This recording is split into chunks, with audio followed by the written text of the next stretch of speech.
The alien council ordered the child's death. The human took a step forward. The ship descended through clouds of purple gas. Breaking into clear space above Verith Prime, Marcus Cole pressed his face against the viewport like a child seeing snow for the first time.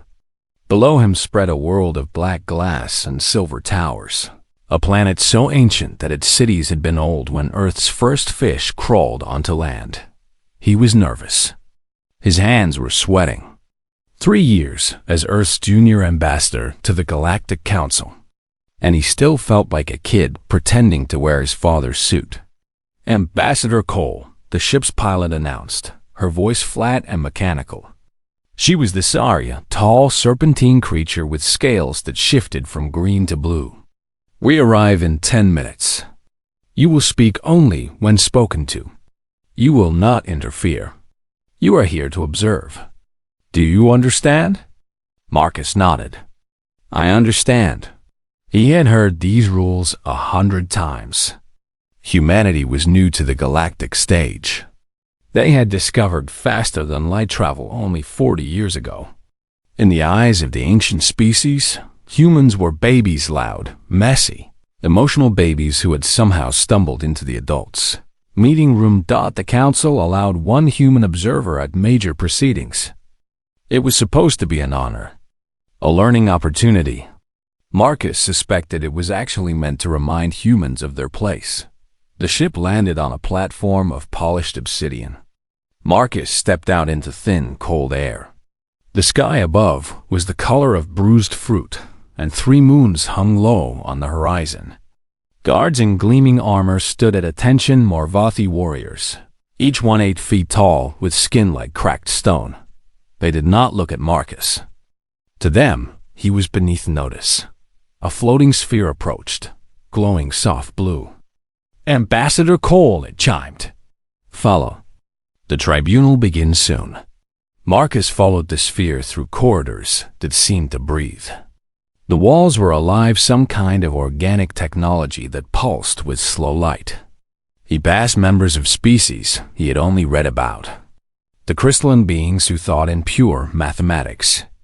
The shadow dwellers who communicated through temperature changes.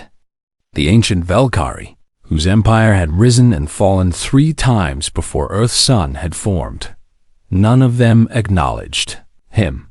The tribunal chamber was vast. It rose up like the inside of a cathedral, with seats carved into the walls in a spiral pattern. 12 sections, 12 species, 12 voices that controlled the fate of the galaxy. At the center of the chamber was an empty space, lit from above by a single beam of white light. Marcus took his place in a small alcove near the floor, the observer's seat.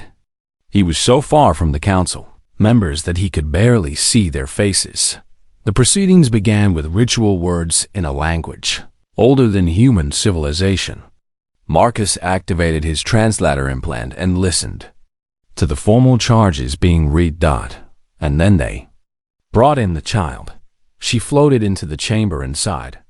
Containment field, a bubble of blue energy that held her suspended 3 feet off the ground. She was small, so terribly small, maybe 6 years old, with silver-flecked skin that sparkled under the light. Her hair was dark but streaked with white, and her eyes were like looking into deep space. Colors swirled in them, galaxies being born and dying. She wore a simple white gown. Her feet were bare. She did not struggle or cry. She simply floated there, looking around at the massive chamber with an expression that broke Marcus's heart. She looked like she had already given up. The hybrid designated Lyra, the Archon announced. He was Velkari ancient beyond measure, with skin like dried leather and eyes that burned with cold fire. Born of a legal union between Valorian and human. Her existence violates the Genetic Sovereignty Accord, Section 7. Clause 12. The penalty is termination. Marcus felt his stomach turn to ice. Termination. They were talking about killing a child. And they used the same word they would use for canceling a contract. The Archon continued reading the charges. The child's mother had been a Valorian scientist who had fallen in love with a human trader. Their relationship was forbidden. Valorians were considered a protected genome, and mixing with younger species was strictly illegal. When the pregnancy was discovered, the mother had been executed. The father had disappeared. Some said he had been killed quietly. Others said he had fled to the far edges of known space. The child had been found hidden on a small moon. Cared for by automated systems her mother had programmed before her death. The hybrid's genetic structure is unstable, a Thesari scientist reported, projecting data into the air. Her DNA contains sequences we have never seen before. She displays abilities that cannot be predicted or controlled. 3 days ago, during testing, she accidentally collapsed a containment field with her mind. She is dangerous. Marcus looked at the little girl floating in that bubble of light. Dangerous. This tiny creature who weighed maybe 40 pounds and had never known a mother's embrace. Furthermore, the Morvathi representative added, his voice like grinding rocks, her existence sets a dangerous example. If we allow hybrid children to live, others will attempt to create them. The genetic boundaries between species exist for a reason. They must be maintained. One by one, the species gave their opinions. The crystalline minds calculated probability matrices. The shadow dwellers expressed concern through waves of cold air. Everyone agreed. The child was a mistake, a violation, a threat. Nobody asked her what she thought. Nobody asked her name. Nobody looked into those galaxy eyes and saw a frightened little girl who just wanted someone to hold her. Marcus gripped the arms of his seat so hard that his knuckles turned white. He was here to observe. He had no voice. He had no power. Earth's entire relationship with the galactic community depended on humans following the rules and staying quiet. But he could not stop looking at her. Lyra. Her name was Lyra. At some point during the endless speeches about genetic purity and sovereign boundaries, she turned her head. Those swirling eyes found Marcus in his little alcove. She looked at him, really looked at him, and something passed between them. He did not know what it was. Recognition, maybe. One lonely creature seeing another. Marcus tried to smile at her. A small gesture. Meaningless, really, but her expression changed. Just slightly. The total emptiness cracked, and underneath it, he saw something that made his chest ache. Hope. Desperate, fragile hope. She had seen him smile, and she thought maybe, just maybe, someone in this cold chamber full of ancient monsters might care whether she lived or died. The Archon called for the vote. Marcus sat frozen in his seat, the weight of the galaxy pressing down on him.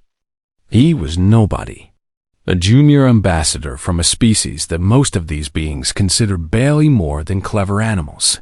What could he possibly do? The voting began. The Valkyrie Archon raised his ancient staff, and the chamber fell into complete silence. Even the air seemed to stop moving. This was the moment that would decide whether a little girl lived or died. The council will now vote, he announced. Each representative will state their position. We begin with the Thesari Dominion. The Serpentine ambassador rose from her curved seat. Her scales had turned a deep, angry red. The Thesari vote for termination, she declared. The child's unstable genetics pose an unacceptable risk. We have seen what happens when hybrid DNA spreads unchecked. We will not repeat the mistakes of the third epoch. Marcus did not know what had happened in the third epoch. He did not care. All he could see was Lyra, floating in her prison of light, flinching at the word termination like it was a physical blow. The Morvathi collective agrees. The stone-skinned giant rumbled. Genetic purity is the foundation of civilization. The child is an abomination. She must be destroyed. Destroyed. Like she was a broken machine. Like she was garbage. Marcus's jaw clenched so tight that his teeth ached. The voting continued. The Shadow Dwellers communicated their decision through a wave of freezing air that made everyone shiver. They voted for death.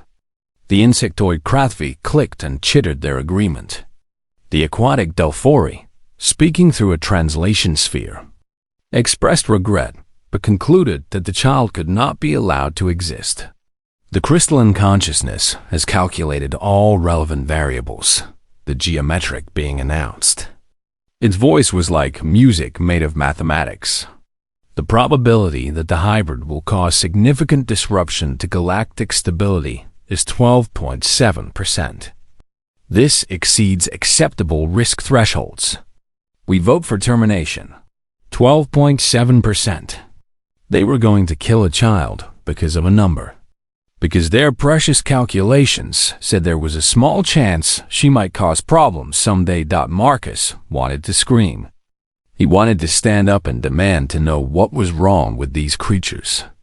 But he stayed silent. He stayed in his seat. He followed the rules. The Archon nodded with grim satisfaction as each vote was recorded. 10 votes for termination. The Rithani Collective. The Rithani were small furry beings with large ears and gentle eyes. They were known throughout the galaxy as healers and peacekeepers. Surely they would see reason. We vote for termination, their representative said softly. We are sorry. Truly sorry. But the law is clear. We cannot make exceptions, even for a child. 11 votes. 11 ancient civilizations had decided that Lyra did not deserve to live. Only one vote remained. The Valorian delegate had been silent throughout the proceedings. She was tall and elegant, with the same silver-flecked skin as Lyra. Her people had created the laws that made Lyra's birth illegal. Her people had executed Lyra's mother. She rose slowly. The Valorian sovereignty abstains. A murmur rippled through the chamber. Abstaining was rare. It was seen as weakness, as indecision. The Archon's eyes narrowed. You refuse to vote on a matter that directly concerns your species. The child carries Valorian blood, the delegate replied. My vote would be seen as biased either way. I abstain. Marcus felt a tiny spark of hope. If the Valorians abstained, maybe there was room for mercy. Maybe someone would reconsider, but the Archon simply shrugged. 11 votes in favor. 1 abstention. The motion passes. The sentence is death. Just like that. No appeal. No delay. No chance for the child to speak in her own defense. The Archon raised his staff again. The sentence will be carried out immediately. Guards, prepare the termination field. 2 Morvathi warriors stepped forward. They moved toward Lyra with heavy, deliberate steps. One of them carried a device that looked like a metal rod with a crystal tip. Marcus had seen similar weapons before. They disrupted cellular bonds. They made living things simply fall apart. Lyra watched them approach. She did not scream. She did not beg. She simply closed her eyes, and a single tear rolled down her silver-flecked cheek. She was 6 years old. And she had already accepted that the universe did not want her to exist. Something broke inside. Marcus Cole.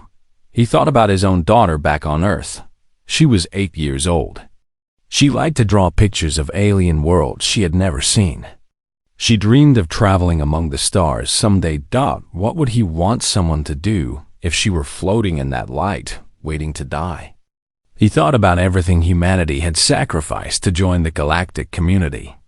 The compromises, the humiliations, the endless rules they had to follow because they were new and small and weak. He thought about what it meant to be human. And he realized that if being part of this civilization meant watching a child be murdered while he sat in silence, then maybe this civilization was not worth being part of. Marcus stood up. The movement was so small, so insignificant that at first no one noticed. He was just a human in an alcove. a junior ambassador from a baby species. He did not matter. He stepped out of the alcove and onto the main floor of the chamber. Now heads were turning. The Thesari ambassador made a hissing sound of surprise. The Morvathi guards paused in their advance. Marcus walked toward the center of the chamber. His footsteps echoed in the sudden silence. His heart was pounding so hard that he could hear it in his ears. His legs felt weak. His hands were shaking, but he kept walking. He stopped between the guards and the containment field. He stood directly in front of Lyra, blocking their path to her. "No," he said. His voice came out rough and uncertain. He cleared his throat and said it again. "No." The Archon stared at him with an expression of pure disbelief. "What do you think you are doing, human?" Marcus turned to face the council. 12 species. Thousands of years of combined history. Power beyond anything humanity could imagine. They could destroy Earth with a single command. They could wipe out his entire species and call it pest control. He faced them anyway. "I am refusing," Marcus said. "I am refusing to let you kill this child." The silence that followed was the loudest thing he had ever heard. Behind him, still floating in her bubble of light, Lyra opened her eyes. She looked at the back of his head, at this strange creature from a young species who had just stepped between her and death. She did not understand why he had done it. Neither did anyone else in the chamber. The Archon's face twisted with something between anger and confusion.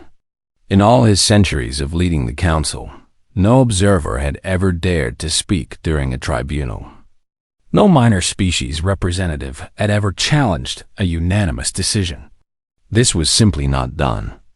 "Remove yourself immediately," the Archon commanded. "You have no authority here. You are nothing but an observer from a primitive world. Your species cannot even vote in this chamber." Marcus felt sweat dripping down his back. His translator implant was working overtime, feeding him the hostile reactions from around the chamber. The Thesari were hissing threats. The Morvathi guards were fingering their weapons. The Shadow Dwellers had grown so cold that frost was forming on the floor around them. He did not move. "I heard you," Marcus said. "I heard everything you said, and I am still refusing." The Archon slammed his staff against the floor. The sound rang through the chamber like thunder. "You are committing diplomatic suicide. Do you understand what this means for your species? We can revoke humanity's provisional status. We can ban your ships from council space. You can do whatever you want to Earth," Marcus interrupted. His voice was stronger now, steadier. He had already made his choice, and there was a strange freedom in having nothing left to lose. "But you are not touching this child." A ripple of shock passed through the council. Nobody interrupted the Archon. Nobody. The Thesari ambassador rose from her seat, scales flushing deep purple with rage. "This is exactly why humans should never have been granted observer status. They are emotional creatures. They cannot separate feeling from logic. They make decisions based on primitive instincts rather than rational analysis." "You are correct," Marcus said, turning to face her. "We are emotional. We feel things. We look at a scared little girl and we feel sadness. We feel anger. We feel the need to protect her. Where I come from, we call that being alive." The Thesari made a disgusted sound. "Sentiment. Weakness dressed up in pretty words. Maybe." Marcus shrugged. "But my weakness is standing here between your guards and a child. Where is your strength standing? In a comfortable chair, voting for murder from a safe distance." The chamber erupted. Council members shouted over each other. Some demanded Marcus's immediate arrest. Others called for Earth to be punished. The Morvathi guards stepped forward, their massive forms blocking the light as they moved toward the defiant human. Marcus held his ground. He was not a soldier. He was not a fighter. He was a diplomat or bureaucrat who spent most of his days reading reports and attending boring meetings. He had never thrown a punch in his life, but he was not going to move. "Touch me," he said quietly to the approaching guards, "and you prove everything I just said. You prove that the great Galactic Council, with all its wisdom and power, cannot handle one unarmed human and one little girl." The guards hesitated. They looked back at the Archon, waiting for orders. The Archon's jaw was tight. He was ancient and proud, and this moment was humiliating beyond measure. A human was making fools of them all. "Crystalline consciousness," the Archon said, his voice cold as ice. "Explain this behavior. Why would a creature risk everything for a child that is not even of its species? What does he gain?" The geometric being processed for a moment. Lights flickered inside its crystal structure. Calculating. The human's behavior does not follow standard patterns of self-interest. He gains nothing material. He risks significant harm to himself and his species.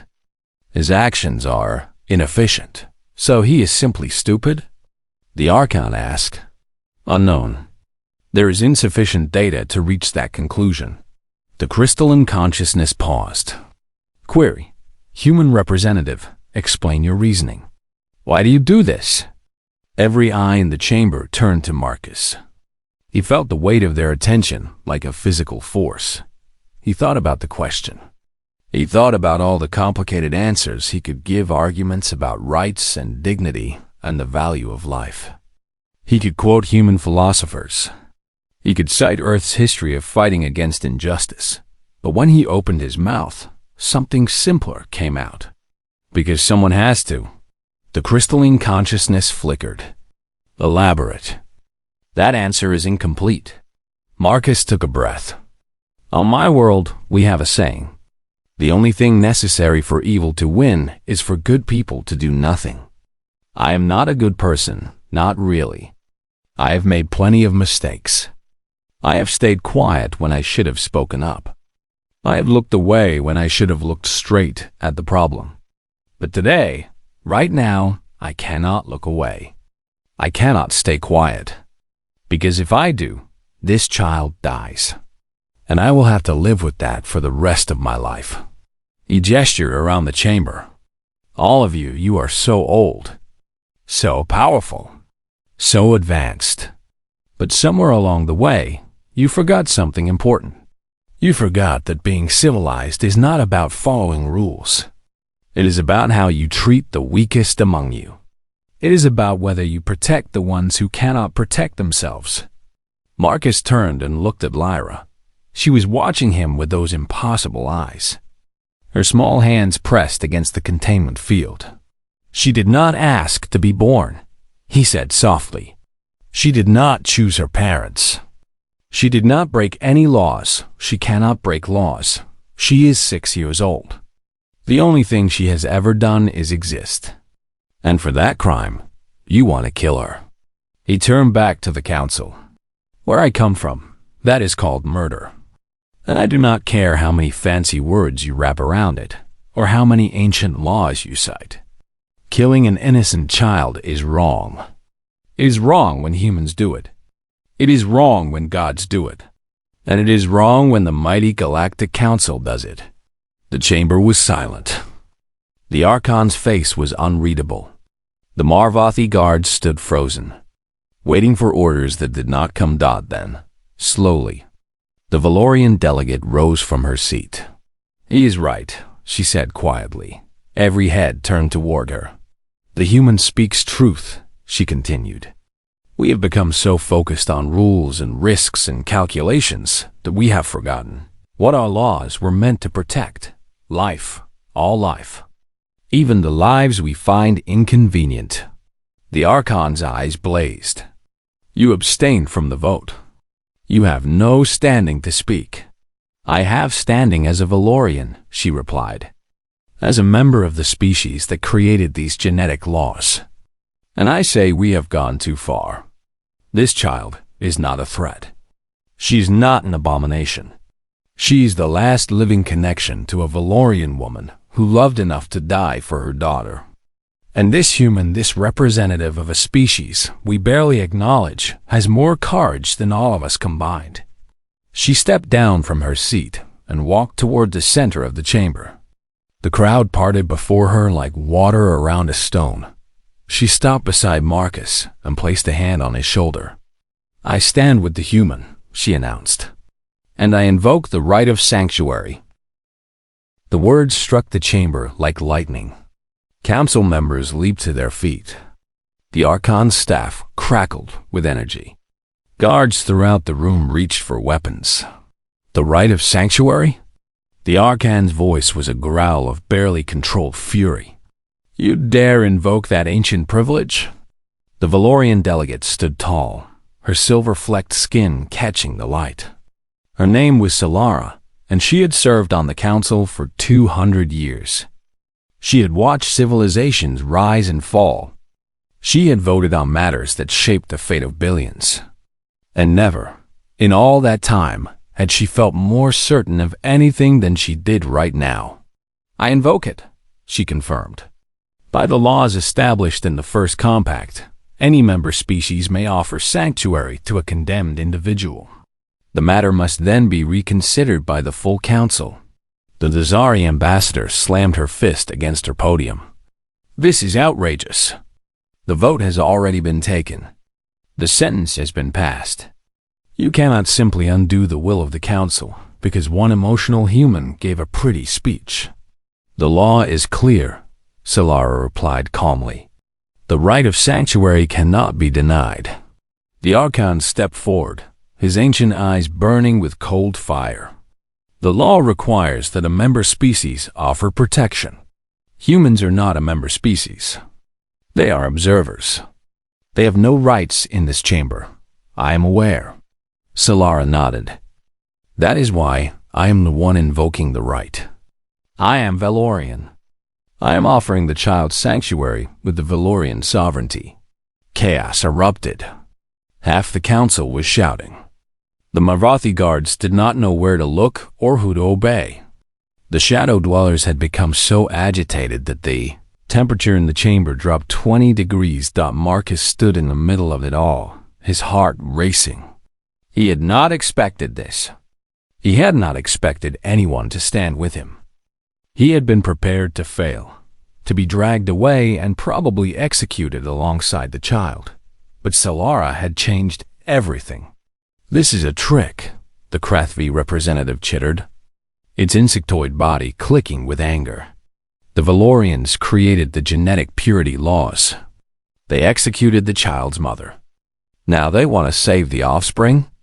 It makes no sense." Solara turned to face the insectoid creature. "It makes perfect sense. We created those laws 3,000 years ago, in a different time, for different reasons. Laws must evolve.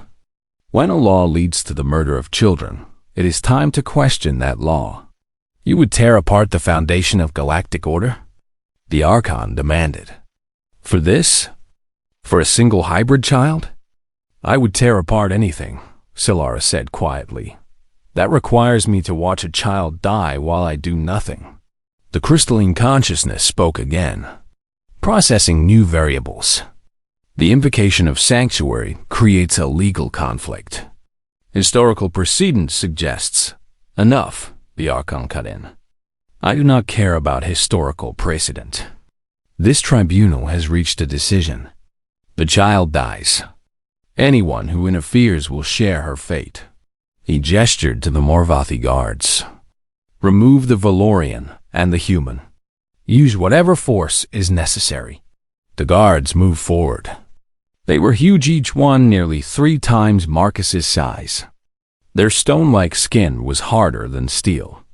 Their hands could crush human bones like dry twigs. Marcus did not run. He stepped in front of Solara, placing himself between her and the approaching warriors. "What are you doing?" she whispered. "My job," he said. "Protecting people." One of the guards reached out and grabbed Marcus by the shoulder. The grip was crushing. Pain shot down his arm. He felt something crack, a collarbone or a rib. He could not tell. He did not cry out. He did not fight back. He simply looked the guard in the eye and said, "Is this who you are? Is this what your civilization has become? Killing children and crushing anyone who objects?" The guard hesitated. Behind his stone face, something flickered. Doubt, maybe? Or shame. Let him go. The voice came from above. Everyone looked up. The Rithani representative had descended from her seat and was floating down toward the chamber floor on a disk of soft light. The small, furry creature landed gently and walked toward the confrontation. "This has gone far enough," she said. Her voice was soft, but it carried through the entire chamber. "We voted for termination because we believed we had no choice. But watching a human risk his life for a stranger, watching a Valorian defy her own people's laws to protect an innocent, I am no longer certain we made the right decision." The Archon's face contorted with rage. "You voted in favor. You cannot simply change your mind, cannot I?" The Rithani tilted her head. "We are the council. We make the rules. And if we have the power to condemn a child to death, surely we have the power to reconsider that condemnation." Other council members began to shift in their seats. The shadow dwellers warmed slightly, a sign of uncertainty among their kind. The aquatic Delphori delegate was having an animated conversation with her advisors. The Morvathi guard still held Marcus, but his grip had loosened. The other guards had stopped their advance entirely. The Archon realized he was losing control. "This is not how the council operates," he insisted. "We follow procedure. We respect the outcome of votes. We do not let our decisions be swayed by emotional displays and dramatic speeches." "Perhaps that is the problem," Solara said. "Perhaps we have followed procedure for so long that we have forgotten why the procedures exist in the first place." She walked toward the containment field where Lyra floated. The little girl watched her approach with wide, frightened eyes. Solara placed her hand against the field. "Hello, child. My name is Solara. I knew your mother. She was a brilliant scientist and a kind soul. She loved you more than anything in the universe." Lyra's lip trembled. "They killed her. Yes." Solara's voice was thick with grief. "They did. And I'm sorry.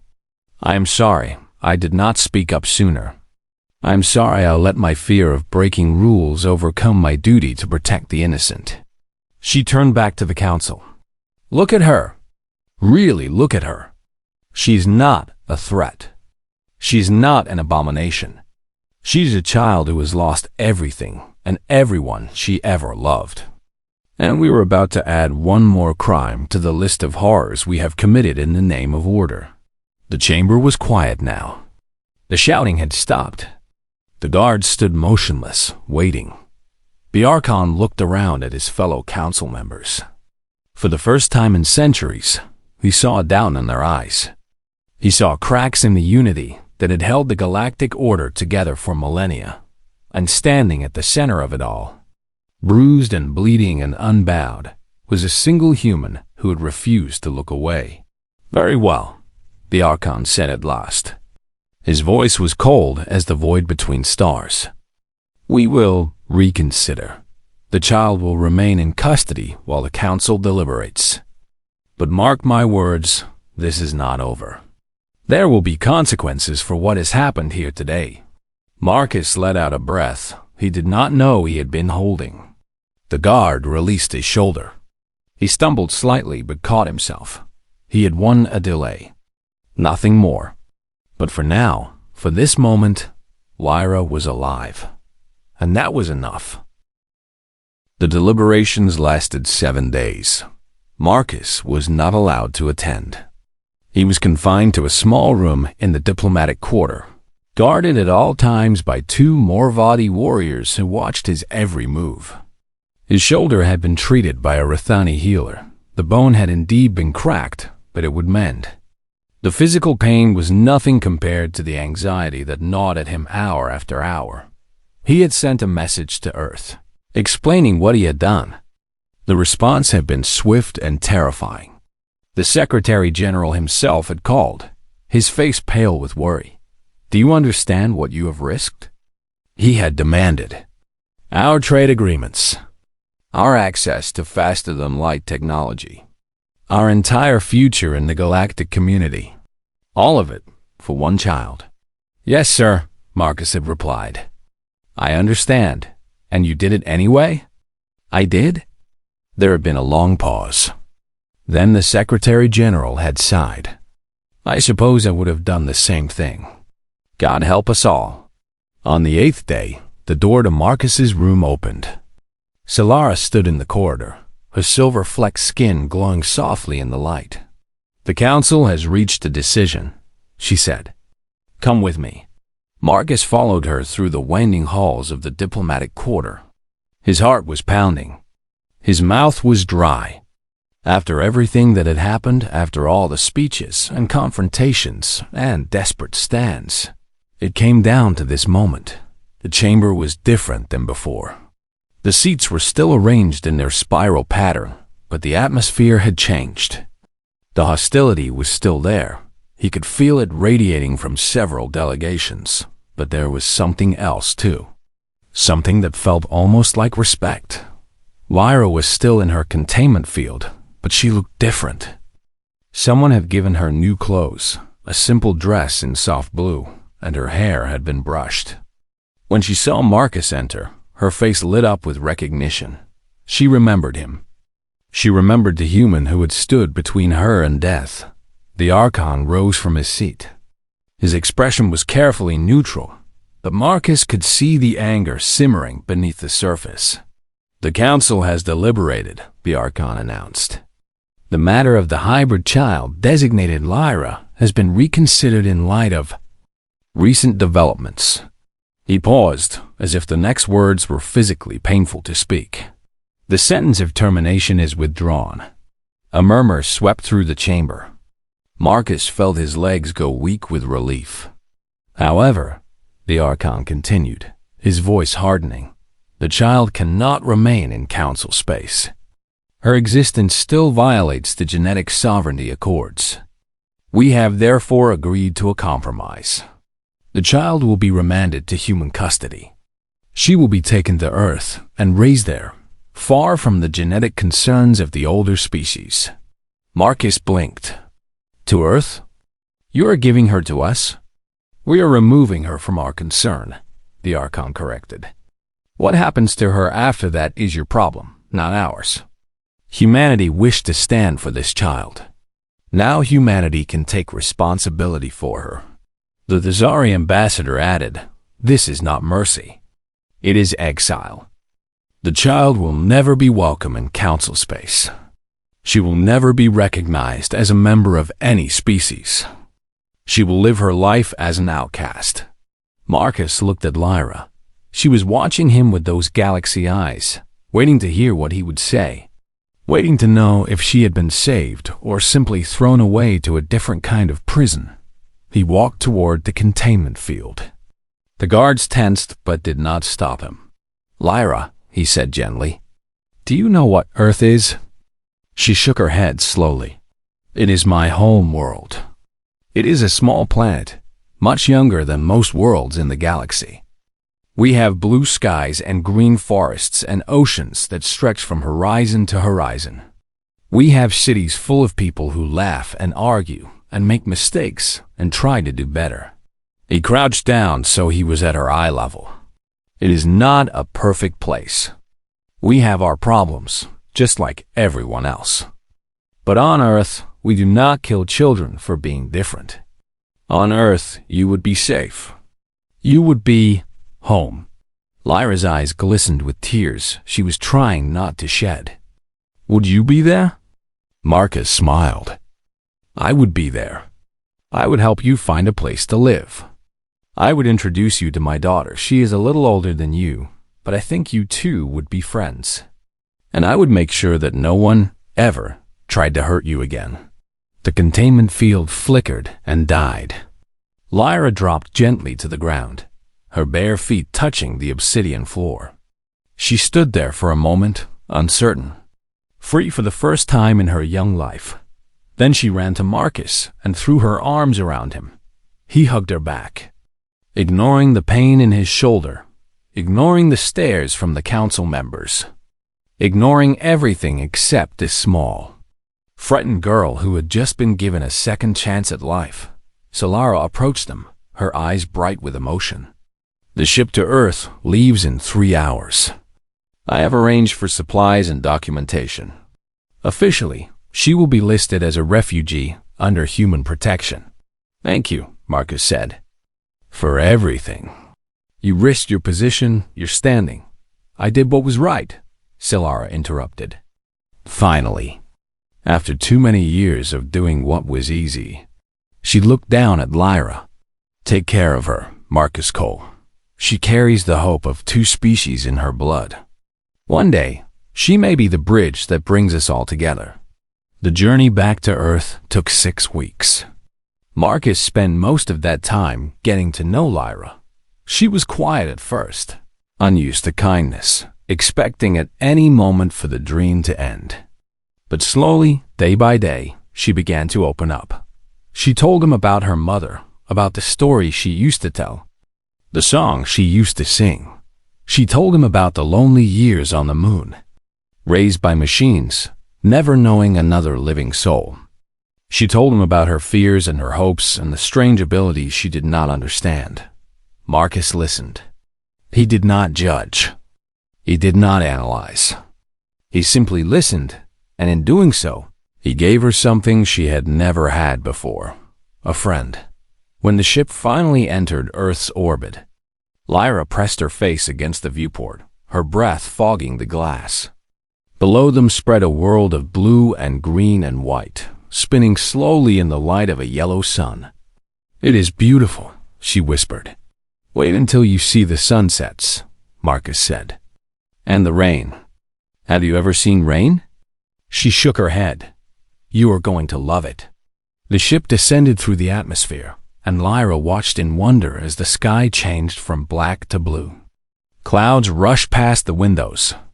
Then the clouds parted, and she saw mountains and rivers and cities glittering in the afternoon light.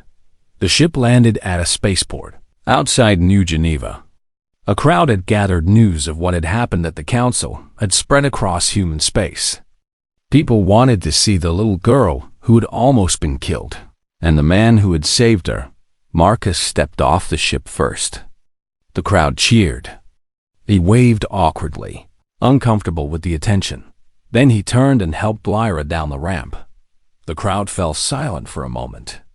They stared at this strange silver-flecked child with eyes like swirling galaxies. And then someone started clapping. Others joined in. The applause grew and grew until it was thunder, until it was a wave of sound that seemed to shake the very air.